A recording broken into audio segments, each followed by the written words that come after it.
Salve rubro-negros, bom dia, seja bem-vindo ao canal ASR Fly. Eu tô aqui com mais um vídeo e vamos ver. Hoje tem Flamengo e Atlético Mineiro com possibilidade sim de ser campeão e vamos entrar confiante para sim ganhar. Lá o retrospecto é favorável, 3 jogos, 3 vitórias, já comemoramos um título lá dentro, quem sabe hoje, beleza? Crédito de imagem, o link é abaixo na descrição, mas antes se inscreva no nosso canal ASR Fla, ative o sininho logo abaixo e já chega metendo o dedo no like se você gostar do vídeo. Agora com Tirone, Arnaldo, Rodrigo Matos e Júlio Gomes nos detalhes desse jogo. Bora lá pro vídeo. Isso aqui. Bom, é claro que a gente vai falar de Flamengo e de Palmeiras, que estão aí há poucos dias da final da Libertadores, e o Flamengo talvez há poucas horas de ser o novo campeão brasileiro, mais uma vez campeão brasileiro. Mas temos uma enquete aqui para vocês que pergunta justamente sobre isso, sobre o Campeonato Brasileiro e o seu desfecho. Olho na tela. Como fica o brasileiro hoje? Flamengo campeão antecipado, ou seja, Flamengo vence, Palmeiras perde hoje. Flamengo aumenta a vantagem, Flamengo vence, por exemplo, mas o Palmeiras empata, por exemplo. O que deixaria o campeonato terminado pela diferença de saldo, né? Sim. Porque eles poderiam ficar empatados em pontos, em vitórias, mas o saldo do Flamengo é muito maior. Mas matematicamente não seria campeão. Palmeiras diminui 2 pontos, ou seja, vence e o Flamengo não vence. Ou o Palmeiras diminui 3 pontos, Palmeiras vence e o Flamengo perde. Então, como você acha que fica o brasileiro hoje? Essa é a nossa enquete que já está no ar. Não tem um fica igual? Não, só tem 4 opções. Alguém tem que... de uma opção aí. Mas são as coisas da enquete. Tem que ser... Tem que escolher. Alguém vai se dar a gente abriu mão do igual para ficar para essas opções aí. Então, aqui, ó, o Nilson de Oliveira, ele fala: Palmeiras aguardando a volta do Ramon Abate Abel para voltar a ganhar. Maldade. É verdade, o Palmeiras não ganhou mais depois da suspensão do Ramon Abate Abel, tem isso, né? Não ganhou mais nenhuma partida? Não, ganhou. Não, acho que não ganhou. Não ganhou. A última vitória do Palmeiras foi... Desde a suspensão dele, né? Não desde do afastamento dele. Então, desde a suspensão do STJD. Tá bom, entendi. Porque desde o afastamento ganhou. Ele voltou em um jogo da Série B, né? Que deu confusão, inclusive, né? Exatamente. Deu confusão. Ramon Abate Abel. Olha, esse ano o Palmeiras contratou Andreas Pereira, Vitor Roque, não sei quem. Será que não vai ganhar nada? Calma. Esse é o problema do futebol de 2 times, né?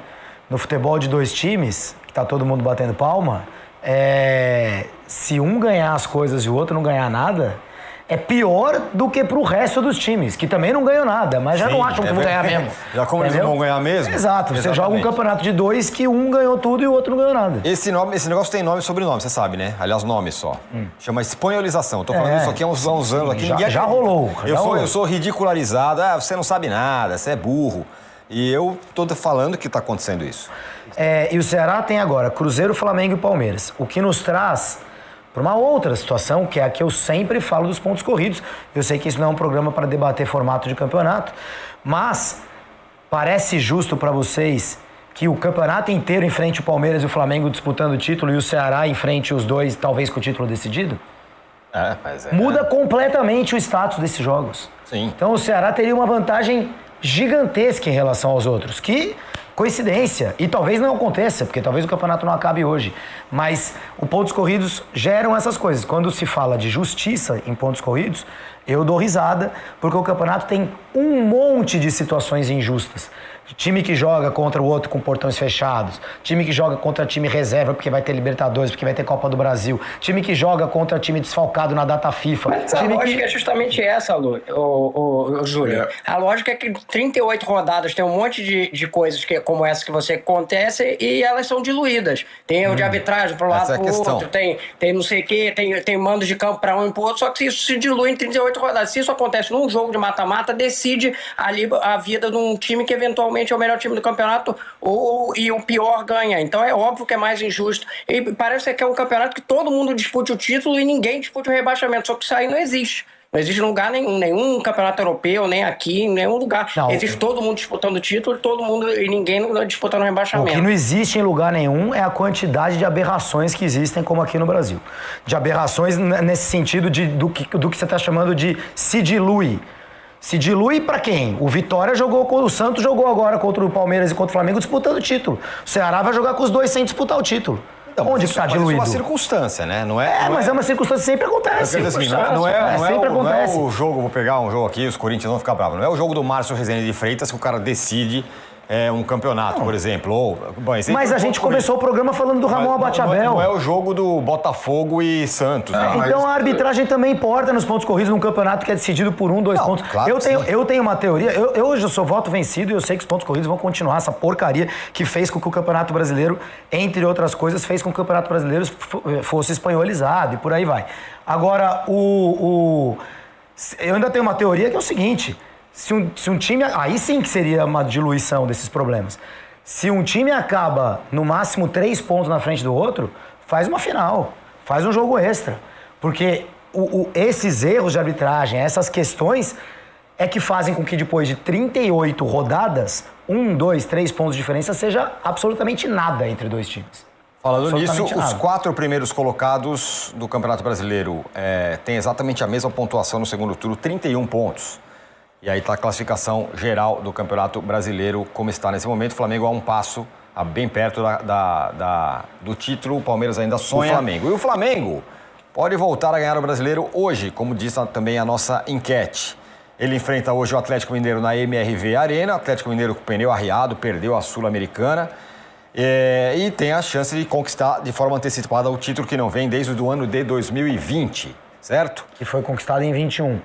Foi conquistado em 21, tinha pandemia e tudo mais. São Paulo lá. O cenário para esse jogo é favorável, né? O Flamengo vem de vitória importante contra o Bragantino, joga no estádio que ele tem 100% de aproveitamento. Nos 3 jogos contra o Atlético Mineiro lá na Arena MRV foram 3 vitórias, tá aí para você os resultados. Ele foi... Foram 3 jogos, né? Um pela Copa do Brasil em 2024. 2 da Copa do Brasil. 2 a final da Copa do Brasil em 2024 e a Copa do Brasil em 2025, quando o Flamengo venceu, mas depois acabou eliminado, né, na Copa do Brasil. E o Galo, como eu falei, vem com o pneu arriado. Rodrigo Matos, um pé em cada canoa. É o jogo de hoje e é o jogo de sábado. Diferentemente do Palmeiras, o Flamengo, pelo menos, vai com todo mundo. Ele mandou todo mundo para lá, não sabe quem vai jogar e tal. O Palmeiras já deixou uma turma aqui. Essa é a estratégia, pode resolver o jogo, pode resolver o campeonato hoje, chegar levinho em Lima, né? Já tinha uma decisão ali no Flamengo de que esse tipo de declarações do Abel, a estratégia que o Palmeiras vai ter para o jogo contra o Grêmio, não ia interferir na estratégia do Flamengo. Qual é? É levar todos os jogadores, mas usar os jogadores que estão mais saudáveis, né? Os inteiros, porque tem jogadores que não aguentam o tranco de jogar um jogo e ter 2 de descanso só e jogar o seguinte. Esses o Felipe Luiz deixou claro lá no final do jogo contra o Sport que provavelmente não vão jogar. Quais são? Aí a gente pode especular aqui, mas eu acho que não vai me surpreender se o Alexandro, Jorginho, eventualmente o Arrascaeta não estejam em campo de início na terça-feira, eu não sei, entendeu? Mas assim, eu tô trabalhando aqui com as informações que ele deu sobre ter os jogadores mais saudáveis. Talvez ele troque os 2 laterais. Agora, os zagueiros provavelmente ele vai manter, porque são os 2 zagueiros que ele tem. Acho que a opção de não ter levado nenhum dos garotos porque eles estão... Enfim, o João Vitor estava inseguro, os outros nunca foram utilizados, o Cleiton só uma vez, também não foi bem. Porque provavelmente ele está pensando no Alexandro ou no Pulgar como opções ali para a defesa, caso tenha algum problema com o Danilo e com o Léo Pereira. Acho que talvez também opte ali por um outro jogador que ele acha que tem o mesmo peso, ele use o jogador que ele acha que não vai ser o titular no sábado. Acho que vai ter uma estratégia mista, minha aposta. Obviamente que a gente não tem como ter certeza, mas de qualquer jeito o Flamengo não está como o brasileiro sempre foi um foco muito grande dessa temporada, não que a Libertadores não seja, os 2 têm o mesmo peso nessa reta final, mas o time tendo a oportunidade de matar um campeonato agora, vai jogar a Vera, não vai jogar poupando. O próprio Arnaldo, por exemplo, comentou que o Botafogo da outra vez, claro, precisava mais e tal, precisava virar sobre o Palmeiras. Jogou na terça-feira a Vera contra o Palmeiras, depois foi no sábado e jogou a Libertadores. Tem que ter alguns cuidados, mas tem riscos também. Faz parte. Para ganhar título e para ganhar 2 títulos, você tem que ter algum risco envolvido. Já perdeu vários jogadores nesse caminho, talvez tenha o Léo Ortiz recuperado no sábado, mas é um cenário favorável por conta dessa... Como você falou, desse pneu arriado do Atlético Mineiro, né? Provavelmente o estádio não vai estar cheio, vai estar de mau humor, né? com o Galo, e o Flamengo ainda tem esse histórico favorável aí O Flamengo não joga mal em gramado sintético, né? A verdade é essa. Já no Palmeiras tem jogado bem, tem conseguido bons resultados. Não sei muito bem a explicação. Tem uns jogadores que se adaptam melhor, tem outros que não. Eu tô lembrando aqui 2 que jogavam como meia do Flamengo. O Everton Ribeiro era um cara que não conseguia jogar no gramado sintético. E o Arrascaeta é um cara que se adapta bem, consegue manter o nível do jogo dele. Isso é uma... concordo com o Arnaldo, que é uma aberração, gramado sintético e tal, não sei o quê. Mas tem essa coisa de jogador se adaptar melhor e outro se adaptar pior. Mas eu acho que é um cenário favorável. Eu apostaria no aumenta a vantagem. Eu só não vou apostar no que fica a mesma coisa, porque eu não sou igual ao meu filho aqui, que é igual aquele personagem do Contra, do Cebolinha, que eu faria só pra te provocar, o Tirone. Arnaldo Felipe Luiz Ribeiro, você é o cara, você está sob o comando do Flamengo nesse momento, e aí você vai fazer o que hoje? Pensando já no fim de semana. Tá até fazendo as caras igual o Felipe Luiz, né? Olha lá. É verdade. Ele dá aquela suspirada. Não, de repente, abriu para mim uma vantagem de 4 pontos, que me dá um conforto inesperado nessa reta final da frente dupla. Diferente do Arthur Jorge no Botafogo ano passado, como o Rodrigo lembrou. Eu não arriscaria jogadores essenciais nessa partida, porque eu tenho uma gordura. E uma gordura considerável, até porque da volta da Libertadores, o meu próximo jogo é em casa contra o Ceará, com 70 mil pessoas. E aí eu me surpreendi, agora falando como comentarista e não como Felipe Luiz, com a lista de relacionados com essa questão que o Rodrigo pontuou de só a presença de 2 zagueiros, os 2 zagueiros que restaram sãos, né? Porque o Léo Ortiz está machucado. Para mim, isso você está de prova aí, Tirone. Antes mesmo da gente recrutar o Rodrigo para as terças-feiras, para mim essa é a grande lacuna da formação do elenco do Flamengo desde o início do ano. Como disputar uma temporada com apenas 3 zagueiros, sendo que um deles, o Danilo, já é um veterano que tem, óbvio, essas restrições de partidas sequenciais, tanto que ele teve várias lesões na temporada. E zagueiro toma cartão, zagueiro se machuca, zagueiro, enfim. E agora tem nessa reta final essa lacuna única no elenco. Porque no resto, o Felipe Luiz pode fazer um revezamento, pensando também no sábado, sem prejudicar tanto o nível técnico da equipe. Mas na zaga eu tenho um problema. Agora voltando a ser Felipe Luiz, né? Para o jogo contra o Atlético. E aí tem um super-homem, que é o Léo Pereira, que joga todas as partidas, e tem o Danilo. Eu imagino aqui, observando as últimas partidas do Flamengo, que ele talvez faça alguma improvisação para deixar o Danilo como opção apenas. Porque ter o Léo Ortiz no sábado na verdade, uma esperança, não é uma certeza, né? Ele não jogou nenhuma partida depois da Libertadores e voltaria justamente numa final. É arriscado. Então, essa posição para mim é arriscada. Essa. O resto, acho que o Flamengo tem condição de fazer um time, misto, forte o suficiente para não perder do Atlético.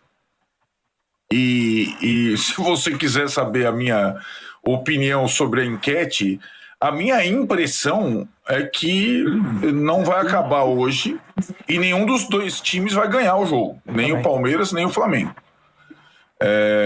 Mas eu tô confortável com 4 pontos de vantagem, cara. Uma vantagem completamente inesperada nesse momento. E acho também, concordo com o Rodrigo nessa também, a missão do Flamengo também será explorar o nervosismo, a pressão, o baixo astral, a loucura do Galo nessa partida, né? Então, é uma partida para o Flamengo administrar de uma forma bem estratégica.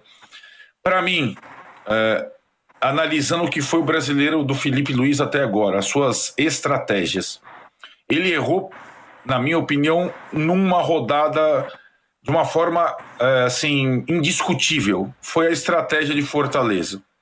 Aquilo, para mim, foi uma barbeiragem que quase custou o campeonato. E qual foi a estratégia de Fortaleza? no meio dos jogos da Libertadores, como visitante numa viagem, usar todos os titulares disponíveis. O time perdeu o jogo, perdeu os jogadores por desgaste e quase entortou todo o varal, né? E aí eu acho que ele aprendeu. Imagino que ele tenha aprendido com aquilo, né? Com aquela...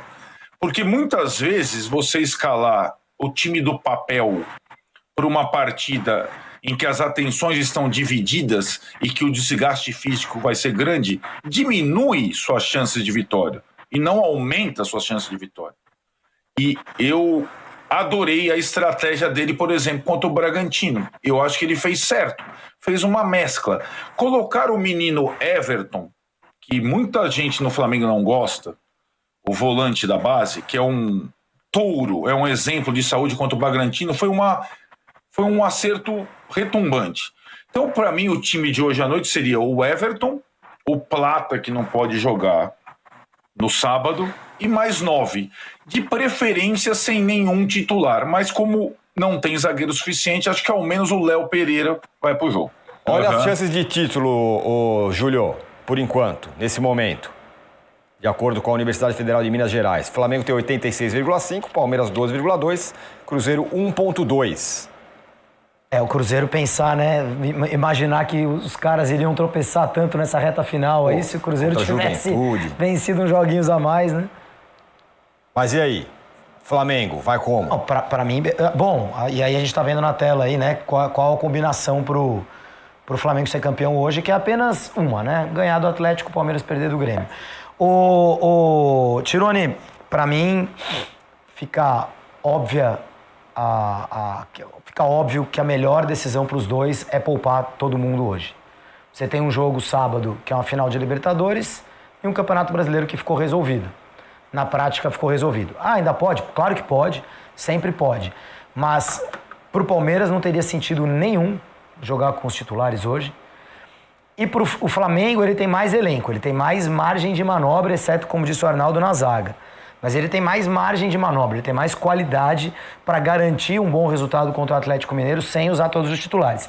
Eu acho que jogadores como o Arrascaeta, como o Jorginho, jogadores que já são veteranos, que vira e mexe estão machucados, é quase indiscutível. Outra é o gramado sintético. Jogando bem ou não jogando bem no gramado sintético, é um gramado que gera mais lesões. A ciência não prova, todo mundo que joga bola sabe disso. Então é um gramado que gera mais lesões. Então é mais arriscado. É melhor você evitar.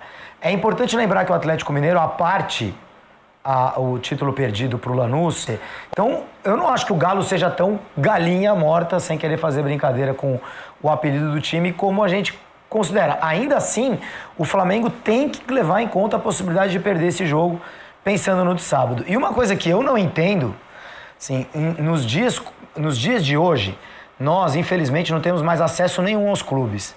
Ninguém entra num clube para ver treino. Raras são as informações que saem que não sejam divulgadas pelos próprios clubes. Obviamente, nossa reportagem, bravamente, de outros colegas de mídia estão ali no WhatsApp tentando descobrir informações, etc. Mas a gente não observa mais os clubes. Onde que eu quero chegar? Se o Palmeiras não tivesse divulgado que 11 jogadores não viajavam para Porto Alegre, sabe quando que a gente ia descobrir isso aí?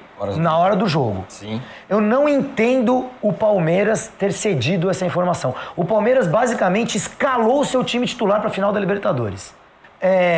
Tô botando o time reserva, hein? Se você quiser, bota também. Quer dizer, você poderia deixar o Felipe Luiz na dúvida ali de uso titular, uso misto, uso reserva e tal. Ele dá todas as informações pro Flamengo de bandeja, pro Felipe Luiz tomar a atitude que quiser tomar. Eu achei super amador por parte do Palmeiras fazer isso. Essa é uma boa discussão do Júlio Gomes. Esse é um bom ponto, o Rodrigo e Arnaldo, que o Júlio traz sobre o Palmeiras ter falado, olha, os 11 caras vão ficar aqui e tudo mais e tal. O Palmeiras, então, poupa 11 titulares da viagem, os caras vão pra lá hoje e aí depois vão pra Lima, né? Porque o Palmeiras vai direto. Vão se juntar, não vão? Então, essa é a questão. Por isso que é tudo meio misterioso. Não é tão simples assim, o Palmeiras deu uma barbeiragem, contou que vai jogar com o time reserva e tudo mais. Pode ser, como o Abel gosta de fazer, Rodrigo Matos, uma estratégia, um blefe, sei lá o quê. Pode ser muita coisa. Eu acho que quando o... Chegar lá na hora e botar os titulares, quando o Abel faz essa revelação, é um contraponto. Talvez, mais do que escancarar, ele esteja confundindo o Rodrigo. Eu acho que é normal os times esconderem uma parte da estratégia dele para um jogo de sábado, né? Vamos lembrar aqui, para quem não lembra, daquele clássico do Filipão que deixou o Arce com engessado. Com 96. De 96 ali para a final, né? Mas enfim, eu não sei, no próprio Flamengo tem uma questão ali do Pedro, né? Que me parece que tá fora, mas ninguém crava que ele tá fora, para depois não ser desmentido, digamos assim. A própria história do Léo Ortiz tá sendo mantido ali, vai entrar em campo agora, mas ninguém sabe exatamente qual é a condição dele para sábado, né? Então eu acho que tem esse aspecto. O que eu ouvi lá no Flamengo, ele falou assim, a gente não pode basear a nossa estratégia em cima do Palmeiras, porque... Enfim, sabe-se lá exatamente o que eles vão fazer. Mas eles entendiam como correto se o Palmeiras tomasse a decisão de escalar os reservas. Tipo, se fosse a situação do Flamengo igual, talvez escalasse os reservas na terça-feira, entendeu? Isso foi a apuração que eu tive lá dentro. Mas eu acho que tem muito desse jogo. Se os jogadores do Palmeiras, os titulares, aqui entre aspas, vão estar lá na terça-feira, ainda tem a possibilidade de serem utilizados. E é muito cedo, eu acho, para dizer que vai ser exatamente esse time.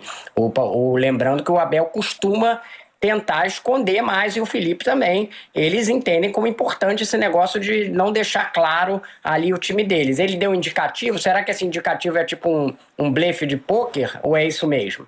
A gente vai ter que esperar vai esperar hoje, vai ter um indicativo, mas a gente só vai esperar saber no sábado exatamente qual vai ser a escalação do Palmeiras. É só, por enquanto, uma pista ali, que pode ser uma pista que ele deixou porque achou que é desimportante, ou que ele está deixando ali para o Flamengo ir para um lado e ele está pensando em ir para o outro lado. É uma coisa que a gente vai descobrir durante a semana.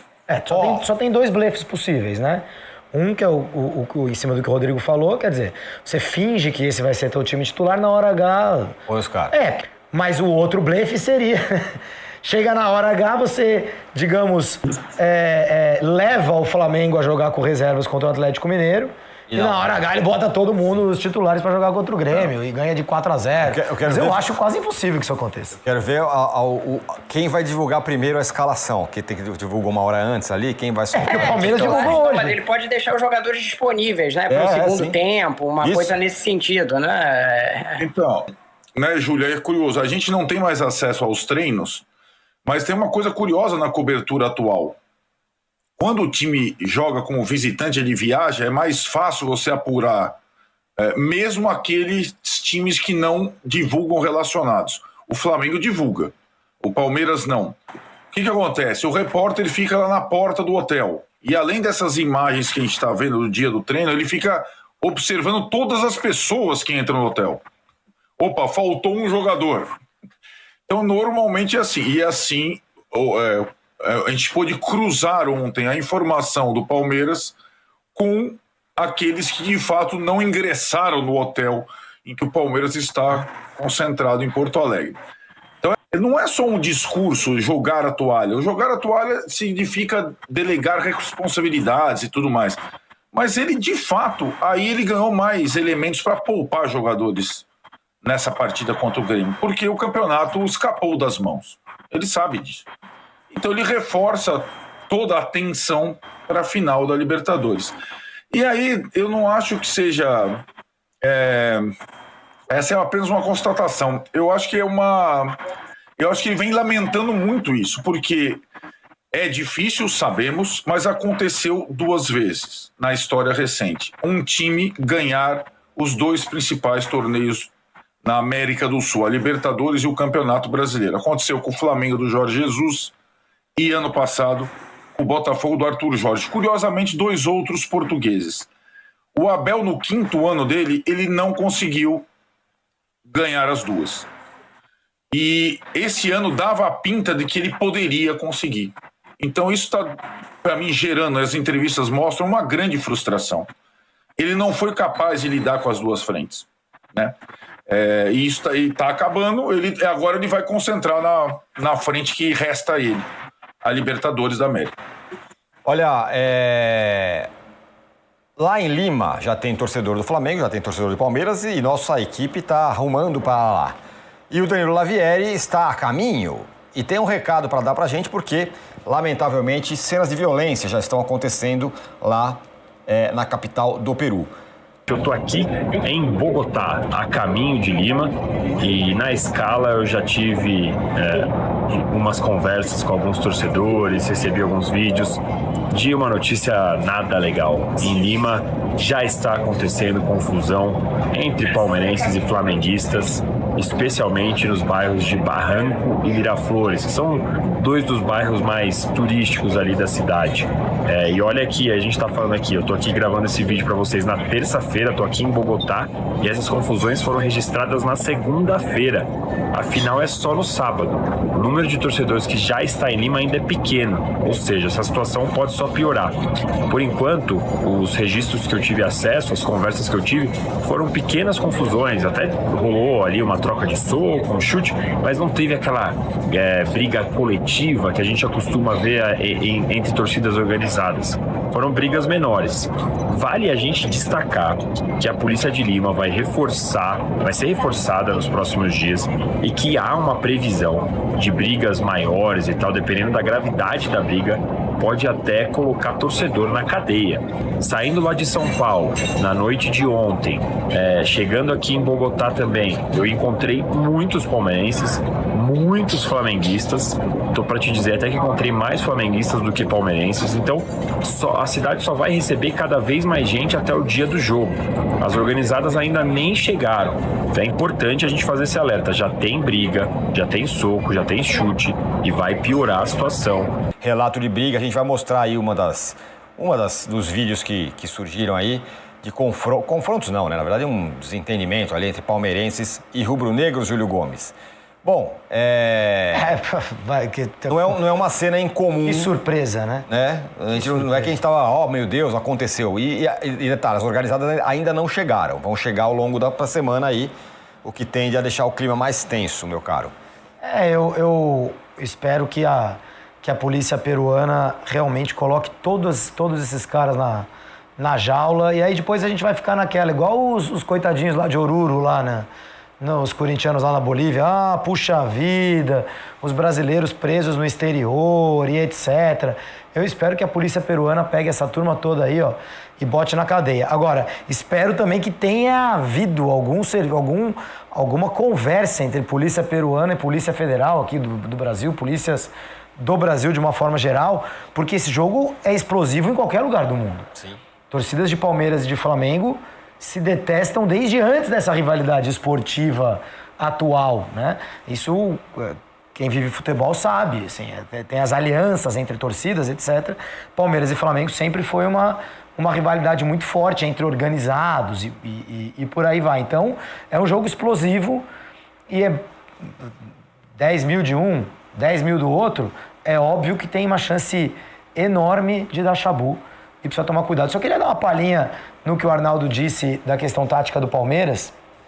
Eu acho que o momento em que o Flaco Lopes parou de funcionar como um camisa 10, como meio-campista, foi o momento em que o Palmeiras caiu na temporada. Alguma coisa o Abel vai tentar, como fez em 2021, como faz sempre que tem esses jogos. Olha, por 15 minutos o Palmeiras começa o jogo jogando de uma maneira que o outro não estava esperando e de repente surge um gol. Ou não, mas pode ser que surja um gol. Se não me engano, em Montevidéu, o gol do Palmeiras sai no primeiro tempo, não sai no lançamento pela direita, assim, do Marcos Rocha, se não tô enganado, né? Que jogou. Então, assim, ele vai inventar meia dúzia de jogadas, de tentativas para surpreender o Flamengo de uma forma que o Flamengo não está esperando. Para mim, a peça-chave aí, além do Alan, que eu já citei, é o Andrés Pereira, que obviamente é o nome dessa final, né? Sim. Depois de ter pisado na bola 4 anos atrás, o Andrés Pereira tem uma conta pendente aí. Ou ele vai entrar de vez na história como o maior jogador do Palmeiras em finais de Libertadores, vestindo qualquer que seja a camisa, ou então, de repente, ele vai fazer um jogo tão pífio que ele vai se redimir junto à torcida do Flamengo. Para mim, ele é o homem-chave ali dessa construção no meio de campo. Não, é só para complementar o raciocínio do Júlio. O que o Abel fez foi explorar uma questão na lateral esquerda, porque o Renato marcava por encaixe. Ele fez um deslocamento que o Felipe Luiz saiu da posição dele, e aí, ao sair da posição dele, abriu uma posição na lateral, que é onde entra a jogada do Palmeiras para o cruzamento do Rafael Veiga. Então ele aproveitou a marcação por encaixe do Renato Gaúcho nessa primeira jogada de gol. É só lembrar que o Felipe Luiz é um técnico taticamente muito melhor do que o Renato Gaúcho, né? Então o Abel certamente vai ter alguma jogada, concordo com o Júlio, ele vai tentar achar um espaço ali, só que ele vai ter dessa vez um adversário taticamente muito mais preparado do que era o anterior, que, enfim, é aquele estilo mais motivador, entrega o colete e tal. Aí, galera, esse foi o Sport News. Hoje tem Flamengo campeão brasileiro, sim. Temos que mandar energia positiva pro Flamengo. Não esnobar, respeitar o adversário e tudo mais, mas tem que entrar focado, os 90 minutos e acréscimo, fazer o básico bem feito. Felipe Luiz ali vai dar aquela mesclada, tem que mesclar sim, porque os laterais Alexandre e Varela são os titulares para jogar sábado, eles têm que ser poupados. O Arrascaeta tem que ser poupado dos tempos, porque ele tem que jogar sempre para manter o ritmo. O Felipe já tem falado sobre isso. E aí, Pulgar para dar um pouco de ritmo para ele, pôr o Plata, por quem mais? O Everton Araújo, Pulgar joga um tempo e entra Saul. Aí, Luiz Araújo aberto na direita, Samuel Lino aberto na esquerda, Carrascal e um tempo e Arrascaeta outro tempo, ali como distribuindo, né? Referência o Plata. Aí depois pode entrar o BH para dar um pouquinho de ritmo, o Alacian. Cara, tem jogo sim e temos que ser campeões hoje, porque a gente leva a gente joga um piano nas costas do elenco todo do Palmeiras para jogar com um peso enorme lá na final, lá na Libertadores. Isso é muito bom pra gente. Mas com relação à torcida, cara, nem vou comentar. Beleza? O vídeo é só. Se gostou, se inscreva no canal ASR Fla. Compartilha, comenta, dê sua opinião, ative o sininho para receber nosso material e o principal, já chega dando aquele like, porque ajuda demais e eu agradeço. Tamo junto, até a próxima. Saudações rubro-negra.